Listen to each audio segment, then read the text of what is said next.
appris la langue, l'autocrate parisien ignorait sans doute que la lande ne peut changer de parfum. Si le vent fait parfois qu'elle tangue, que rien ne la retient, il semblerait bien aussi qu'elle chante son éternel refrain.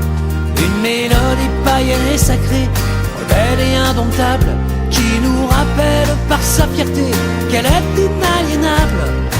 Peut-être pour nous faire retrouver les mots irrévocables, les mots qui disaient la foi, la peine, l'amour, la guerre, parfois la haine.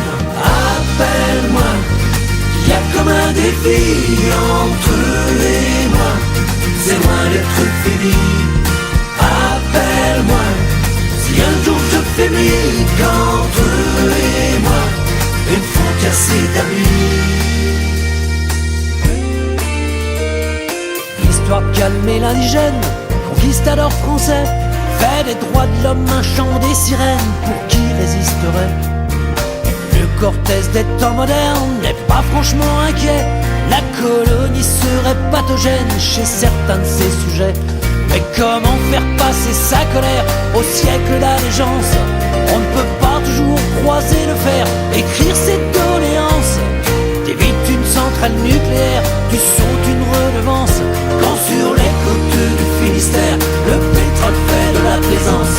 Appelle-moi, il y a comme un défi entre eux et moi, c'est loin d'être fini.